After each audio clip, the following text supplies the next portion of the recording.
एक रिलीजन ये कहता है, जहां बचपन से बच्चे को सिखाया जा रहा है कि जब पूरी दुनिया में हमारी जनसंख्या 50% हो जाएगी तब द डे ऑफ जजमेंट आएगा।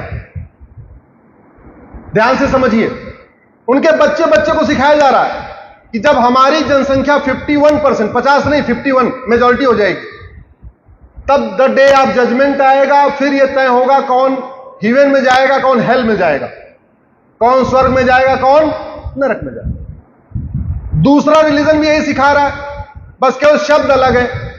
वो कह रहा है कि जब पूरी दुनिया में जिसको हम फॉलो करते हैं, जिसकी हम इबादत करते हैं, ऐसे लोग 51% हो जाएंगे तब कयामत की रात आएगी। तो एक आदमी दिन की बात करता है, दूसरी आदमी रात की बात करता है। एक कहता है द डे ऑफ जजमेंट, दूसरा कहता है नाइट ऑफ कयामत, कयामत की रात। जब 51% हो जाएंगे पूरी धरती में तब कयामत की रात आएगी, तब यह तय होगा कौन जन्नत में जाएगा, कौन जहन्नुम में जाएगा। और फिर बहुत बढ़िया ऑफर दे दिया कि जन्नत में जाएंगे, दूध की नदी मिलेगी, फूलों का बिस्तर मिलेगा। और आप सबको पता होगा, उसमें ज्यादा एक्सप्लेन करने की जरूरत नहीं, देखा होगा आपने गूगल में। केसर की शराब मिलेगी और उस पर एक नया ऑफर दे दिया, 72 हूर मिलेगी। हमने क्या सिखाया बच्चों को? अष्टांग योग को पालन करो, इंद्रियों पे नियंत्रण करो, बुरा मत देखो, बुरा मत सोचो, बुरा मत करो, आंख पे नियंत्रण करो, कान पे नियंत्रण करो, अपनी वाणी पे नियंत्रण करो, सत्य अहिंसा का पालन करो,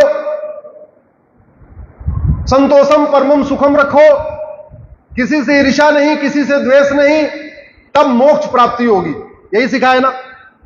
बोले मोक्ष में क्या मिलेगा? बोले कुछ नहीं मिलेगा, इधर कोई ऑफर है ही नहीं है। मोक्ष में क्या मिलेगा? मतलब इतनी मेहनत करना है, अष्टांग योग का पालन करना है, वाणी पे नियंत्रण करना है, सतोगुड़ी खाना है, सतोगुड़ी रहना है, अच्छा सोचना, अच्छा बोलना, सब कुछ करना। उसके बाद क्या होगा जी? कुछ नहीं मिलना। उधर बहुत बढ़िया ऑफर, सब कुछ करो, सब कुछ करो, सब कुछ करो, लेकिन जन्नत में तुम ही जाओगे। और जन्नत में अच्छा खासा एक पैकेज, पूरा ऑफर। यह पूरी दुनिया में अशांति का कारण यही है। ना आज तक किसी ने जन्नत देखी है, ना आज तक किसी ने हेवन देखा, लेकिन पूरी दुनिया में टकराहट का यही कारण है और धर्मांतरण का यही कारण। और धर्मांतरण कैसे कैसे हो रहा है? पैसे का लालच देके, धोखा देके, ये करके, हॉस्पिटल में लालच देके, ये सारा कुछ हो रहा था। और आज तो आश्चर्य की मेरे सीमा ही नहीं रह गई जब मैं सुबह सुबह अखबार पढ़ रहा था कि कानपुर में एक धर्मांतरण हुआ है 10वीं के बच्चे का। आपको यह सुन के आश्चर्य होगा, कानपुर में पुलिस ने मुकदमा दर्ज किया है। टीचर ने कन्वर्ट किया है बच्चे को, और यह कह के कन्वर्ट किया कि तुम कन्वर्ट हो जाओ। सोचो, टीचर, स्कूल की टीचर, 10वीं का बच्चा, 10वीं का मतलब 16 साल का बच्चा, तुम कन्वर्ट हो जाओ और मेरे साथ रिलेशन बना लो। Can you imagine it? यह भारत में हो रहा है। बाकी सब तो पता चला था, लेकिन यह भी एक नया मॉडल है। यह कानपुर के पेपर में आज ही निकला हुआ है। मुझे किसी ने कानपुर से भेजा, मैंने वहां पुलिस से बात किया, बोले हाँ बिल्कुल सही बात, ऐसा हो रहा है।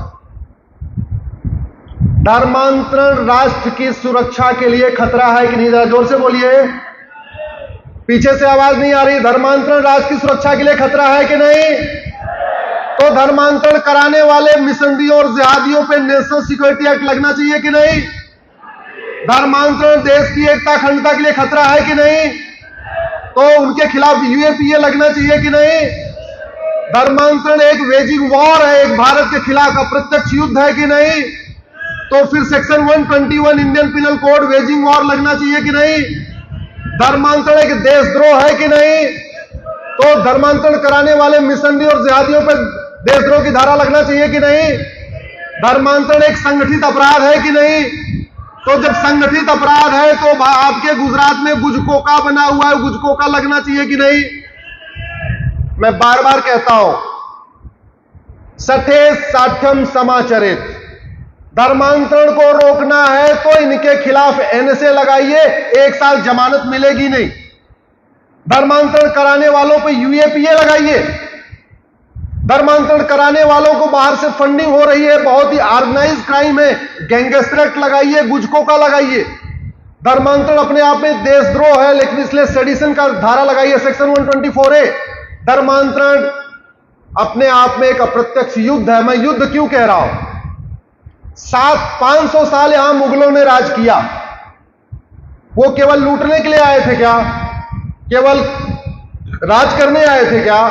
नहीं, वो कन्वर्ट करने आए थे। अल्टीमेटली मुगल यहां क्या करने आए थे? जोर से बोलिए जरा। कन्वर्ट करने आए थे, और वो सफल भी हो गए। 15वीं शताब्दी में भारत में एक भी कोई मुस्लिम नहीं था, एक नहीं, सिंगल नहीं कोई था। कासिम वसीम आए थे लेकिन चले गए थे, तब तक कन्वर्जन उतना नहीं हुआ था, थोड़े मोड़े थे। 15वीं शताब्दी के बाद जो बाबर ने शुरू किया खेल, तलवार के दम पे कन्वर्ट कराना, आज की डेट में भारत, पाकिस्तान, बांग्लादेश में 60 करोड़ मुस्लिम है। ये 60 करोड़ मुस्लिम किसकी देन है? इसका मतलब अगर उनका लक्ष्य केवल सोना लूटना होता तो सोना लूट के चले जाते, सोमनाथ मंदिर को नहीं तोड़ते। अगर उनका लक्ष्य केवल यहां राज करना होता तो राज करते रहते, अयोध्या को नहीं तोड़ते, काशी को नहीं तोड़ते, भोजशाला को नहीं तोड़ते, भद्रकाली को नहीं तोड़ते, अटाला को नहीं तोड़ते। मुगल किस लिए आए थे यहां पे? कन्वर्ट कराने।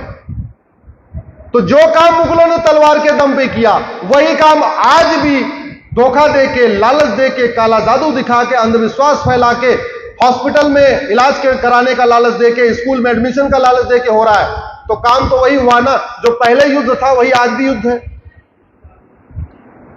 इसलिए समय आ गया है, धर्मांतरण कराने वालों के खिलाफ गंभीर धाराएं लगाई जाए। मैं आज सरदार पटेल की इस धरती से देश की सभी सरकारों से निवेदन करता हूं, सभी सरकारों से इसलिए कह रहा हूं, हमारी जो बातचीत हो रही है लगभग 5 करोड़ लोगों तक पहुंचेगी। सामान्यतया ये मामला सोशल मीडिया में भी जाएगा, तो देश के बहुत सारे सांसद, विधायक, मुख्यमंत्री ट्विटर पे मुझे फॉलो करते हैं, वो भी इसको समझें कि धर्मांतरण कराने वालों के साथ आप कोई लीनियंसी मत रखिए, उनके साथ आप कठोरतम पेश आइए। जिस तरीके से सरदार पटेल ने अपनी शक्तियों का उपयोग करके देश में से 500 से ज्यादा राजाओं को एक करके एक कर दिया था, उसी तरीके से आप कठोर कानून के जरिए धर्मांतरण कराने वालों को यहां से खदेड़िए। इनको नहीं खदेड़ेंगे तो जैसे आज दुनिया के कई देशों में आगजनी हो रही है, कई देश में आग लगी है, आज नहीं तो कल ये भारत में होगा। संविधान का लक्ष्य है भारत की संस्कृति को मजबूत करना। भारत की संस्कृति आज की नहीं है, हजारों साल पुरानी है।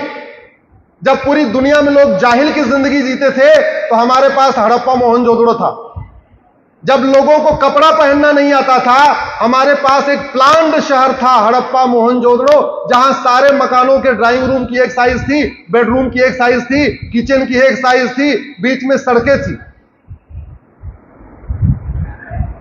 इसलिए जब हम स्वतंत्र हो चुके हैं तो 700 साल की गुलामी के दौरान जो कुप्रथाएं आई हैं, उन कुप्रथाओं को खत्म करना जरूरी है। और भारत का संविधान भी यही कहता है, आर्टिकल 13 यही कहता है। आर्टिकल 13 पे कभी चर्चा नहीं होती है, जो लॉ के स्टूडेंट हैं उसको जरूर पढ़े आर्टिकल 13 को।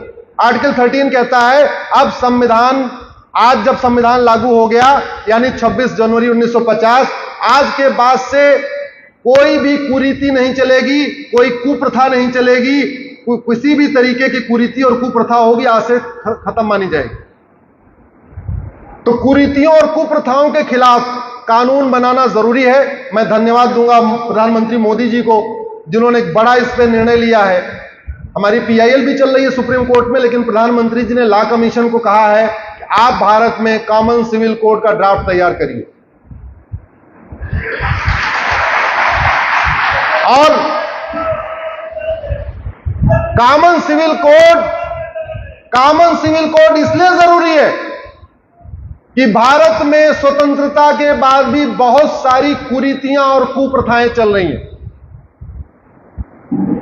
हम कहते हैं जननी जन्मभूमिश्च स्वर्गादप गरीयसी, हम कहते हैं नारी तू नारायणी, हम कहते हैं यत्र नारंती पूज्यते रमन्ते तत्र देवता। ये हमारी परंपरा है। ऐसी परंपरा दुनिया के किसी रिलीजन में नहीं मिलेगी। दुनिया में सर 1100 रिलीजन है। 1100 रिलीजन में किसी भी रिलीजन में नारी की पूजा नहीं होती है। नारी की पूजा केवल और केवल कहां होती है? भारत, सनातन धर्म। किसी भी रिलीजन में नारी की पूजा नहीं होती। आपको दुनिया में 1100 रिलीजन में कहीं पे भी नारी तू नारायणी जैसा वाक्य नहीं मिलेगा। यत्र नारंती पूज्यते रमन्ते तत्र देवता, यानी जहां नारी की पूजा होती है वहां देवता निवास करते हैं, ऐसा वाक्य दुनिया के 1100 रिलीजन में नहीं मिलेगा। दुनिया में 6500 भाषाएं बोली जाती हैं। इन 6500 भाषाओं में किसी भी भाषा में आपको गृहिणी का समानार्थी नहीं मिलेगा। गृहिणी मतलब गृह मतलब घर, ऋणी मतलब ऋणी, जिसका पूरा परिवार ऋणी हो उसको क्या कहते हैं? गृहिणी। ऐसा गृहिणी जैसा शब्द दुनिया के 6500 भाषाओं में नहीं मिलेगा। वसुधैव कुटुंबकम, इसका समानार्थी शब्द ना आपको 1100 रिलीजन में मिलेगा, न 6500 भाषाओं में मिलेगा, केवल भारत में मिलेगा। वसुधैव कुटुंबकम। पहले तो विदेशियों को वसुधैव कुटुंबकम का पर्यायवाची पता ही नहीं था। ये तो कुछ दिन पहले प्रधानमंत्री ने बोला वन अर्थ वन फैमिली, लेकिन फिर भी एक शब्द को स्पष्ट करने के लिए 4 शब्द उपयोग करना पड़ा। One earth one family.